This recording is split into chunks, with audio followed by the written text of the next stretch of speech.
250 kilometre सड़कें गाजीपुर लोकसभा क्षेत्र में स्वीकृत। इसके लिए 190 करोड़ रुपया आवंटित कराया है। उन सड़कों पर कार्य प्रारंभ है। कुछ सड़कें पूर्ण हो गई हैं, कुछ के शिलान्यास किए जा रहे हैं। आज भी ये रावल मोड़ से ये 6.5 किलोमीटर की सड़क जो 7 करोड़ रुपए की योजना से बनी है, इसका आज शिलान्यास का होता है, उसी लिए आया। अभी सांसद जी ने जो सड़क की जो किया उन्होंने उद्घाटन किया है, इसके विकास में कितना बड़ा इसका योगदान होगा? इस सड़क विकास में जी हाँ, इस सड़क विकास में चहुर्दिक विकास होगा, चौमुखी विकास होगा। इसलिए कि जो रावल मोड़ सड़क आ रही है, जमाने तक जा रही है, व्यापार बढ़ेगा, गंगा किनारे है तो कई तरह व्यापार बढ़ेगा और हमारी जनता को पूरा लाभ मिलेगा। अभी मैंने बात किया विधायक जी के पिताजी से, जिसमें डिप्टी मेयर के लिए जावेद बिन अली।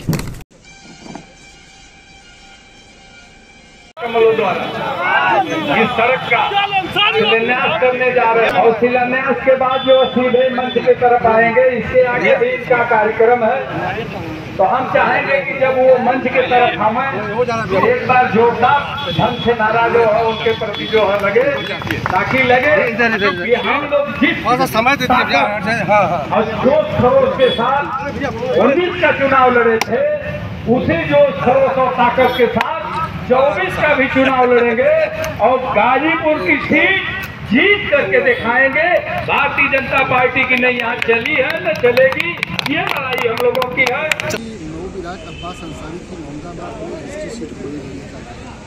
देखिए, इस तरह के सारे कार्य हम तो अभी बोल रहे थे, जो वो कर सकते हैं वो सब कर रहे हैं, वो करते हैं कर रहे हैं, वो अपना काम है, करें।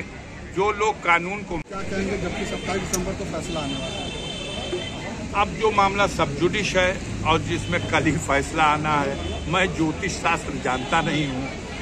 जो भी फैसला आएगा अब उसके बाद ही उस पर कोई टिप्पणी करना मुनासिब हो। सांसद जी, कोविड-19 को लेकर सरकार अलर्ट कर रही है, क्या वाकई में कोविड-19 है या सत्ताधारी पार्टी राजनीति? देखिए, कोविड-19 है, इसको मैं कभी ना नहीं करूँगा, लेकिन कोविड-19 को कब हथियार बनाया जाए, ये सरकार की एक षड्यंत्र है, एक रणनीति है। अब कई तरफ से शुरू हो गई हैं गतिविधियां, और उधर राहुल गांधी की पदयात्रा और इधर बिहार में भी जो विपक्षी दलों की एकता, इधर उत्तर प्रदेश में जो गुजरा है चुनाव, हिमाचल में जो गुजरा चुनाव, जो दिल्ली में हुआ चुनाव, जो छत्तीसगढ़ में, राजस्थान में हुआ चुनाव, उसका जो परिणाम है, उस सबसे ध्यान हटाना। सब जगह भाजपा की सरकार थी, उत्तर प्रदेश में भाजपा की सरकार थी, क्यों हारी? चुल्लू भर पानी में डूब मरना चाहिए। 2,88,000 वोट से हारी, ऐसा हारी। वो सीट हार गई भाजपा के पास। संजीव बालियान से बड़ा कोई जाट नेता नहीं है, और संजीव बालियान की सीट ये हार गए और 22,000 वोटों से मदन भैया वहां चुनाव जीत कर गया है। तो ये परेशान है। छत्तीसगढ़ की तीनों सीट, राजस्थान की तीनों सीट वो जीत गए, छत्तीसगढ़ की जीत गए। हिमाचल प्रदेश की इनकी सरकार, ये कहते थे कांग्रेस विहीन भारत बनाएंगे, उल्टा हो गया, कांग्रेस ने भाजपा विहीन हिमाचल बना दिया। दिल्ली में केजरीवाल ने इनकी जमी जमाई 15 साल की हुकूमत उखाड़ करके देख दिया, और आज वो दिल्ली के दोनों सदनों पर उसका कब्जा हो गया। तो जनता के बीच में ये बात अब चर्चा में आ गई कि मोदी और उनके टीम फेल है, तो ये बात कैसे छुपे, उसको छुपाने के लिए तरह तरह के हथकंडे अपनाए जाते हैं। ये बताइए कि कुछ दिन पहले आप ही लोग थे, 1 महीना तक देश की जनता को दिखाते रह गए, चीता आया। आदमी सोचे चीता का मामला है भाई, चीता आयल बहो, चीता ले आयल बहो, चीता से देश की भूख की समस्या हल हो रही थी। 1 महीना चीता ही आया, अब चीता खत्म हो गया, तब कोरोना आया। कुछ भी चलाते रहो, मूल मुद्दों से जनता का ध्यान हटाते रहो।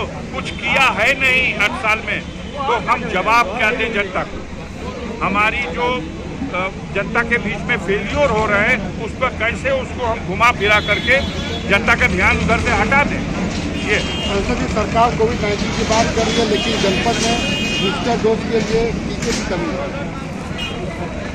बिल्डिंग है, और बिल्डिंग की तरफ देखिए, उसमें से अपने आप सब चीजें किरण बन के आपके शरीर में आ जाएंगी, आप ठीक हो जाएंगे। अभी आने वाला है आदेश कि थाली बजाइए, ताली बजाइए, फूल बरसाइए, मोबाइल की बत्ती जलाइए, बुझाइए। तो हम लोग तो मैजिक से भी समस्या का समाधान कर रहे हैं। और देश की जनता मूर्ख है कि नहीं, इसकी समय समय पर परीक्षा भी ले लेते हैं। सांसद जी ओम प्रकाश राजभर कहते हैं कि समाजवादी पार्टी उनकी पार्टी को तोड़ने का काम कर रही है। देखिए, ओम प्रकाश राजभर क्या कहते हैं उस पर हम टिप्पणी नहीं करेंगे, लेकिन हमें लगता है कि भाजपा जरूर चाहती है कि समाजवादी पार्टी और ओम प्रकाश के बीच में जो विधानसभा के चुनाव के समय गठबंधन था वो पूरी तरह खत्म हो जाए। और अभी भी भाजपा नेतृत्व घबरानी हुई है कि कहीं फिर घूम फिर करके मिल न जाए सब। कहें कि ओम प्रकाश जी अभी बहुत समय है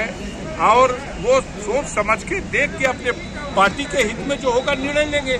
और भाजपा के लोग अपने आईपी सेल के माध्यम से ये प्रचारित कराते हैं कि ओम प्रकाश ने ये कह दिया तो माननीय अखिलेश यादव ने ये कह दिया। अरे भाई, बात करिए ना पार्टी के अंदर कि गडकरी ने क्या कह दिया, शिवराज चौहान ने क्या कह दिया। क्यों नहीं इस पे बात करते हैं कि सिंधिया ने क्या कह दिया, महारानी सिंधिया ने। पार्टी अंदर आंतरिक कला से भाजपा पूरी तरह बर्बाद हो रही है।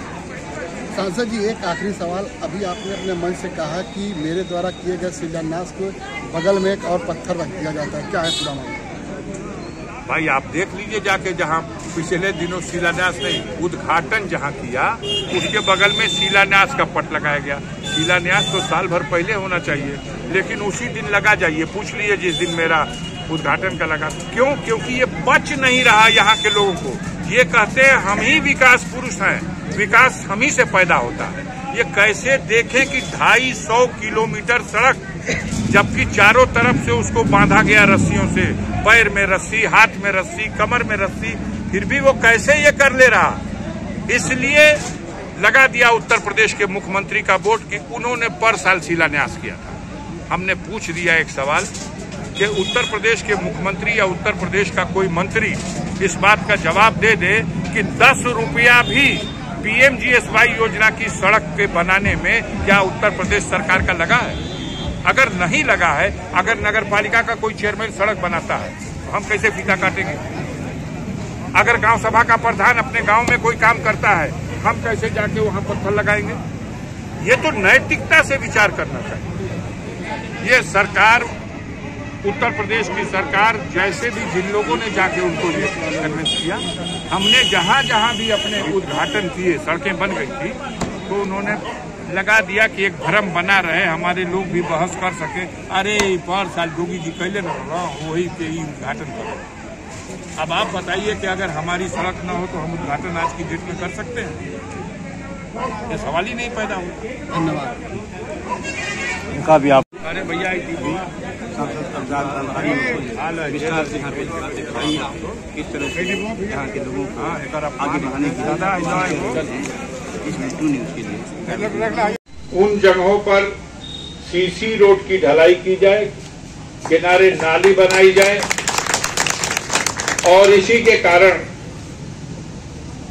7 करोड़ 21 लाख रुपए की लागत से एक साल यानी दिसंबर 2023 तक इस रोड को बनकर तैयार होना है, जिसका आज हम लोगों ने शिलान्यास करके और इसको कार्यदायी संस्था को और उसके ठेकेदारों को सुपुर्द किया कि अब वो इस पे काम प्रारंभ करें। ये सड़क 1 साल में बनेगी। क्षेत्र में जागरूक नागरिक हैं, सामाजिक कार्यकर्ता हैं, उनसे मेरा अनुरोध होगा इस अवसर पर कि वैसे तो मुझे दिखता नहीं कि कहीं विशेष अतिक्रमण जैसी स्थिति है, लेकिन कहीं अगर कोई पेड़ पौधा या किसी का इस तरह का व्यवधान, नाच, चरण, खूंटा, तो उसको स्वयं से लोग अगर हटा लेंगे तो ये सामान्य सड़क से चौड़ी और मजबूत और अच्छी सड़क बननी है। इसमें आप ये भी ध्यान दीजिएगा कि कार्यदायी संस्था को इस सड़क को बनाने में जो गुणवत्ता तय हुई है उसके मानक के अनुसार काम करना है। अगर आप निगाह रखेंगे, कोई कमी होगी टोक देंगे या हमें भी बता देंगे, तो हम उम्मीद करते हैं कि ये बहुत अच्छी सड़क बनेगी। ये सड़क जो 6 किलोमीटर की बन रही है, इसकी कहानी इतनी ही बड़ी नहीं है। इस सड़क का अंत जाकर के नेशनल हाईवे में होगा, जो बीच में 2 टुकड़े और हैं वो भी उसी तरह से बनाए जा रहे हैं। तो ये एक तरह से जुड़ जाएगा, पूरी तरह से जुड़ा तो हुआ है, लेकिन अभी जैसा चलना चाहिए इस सड़क को उस तरह से अभी चाल में नहीं है, और ज्यादा चाल में हो जाएगा। इस क्षेत्र के लोगों को इससे बड़ा लाभ मिलेगा।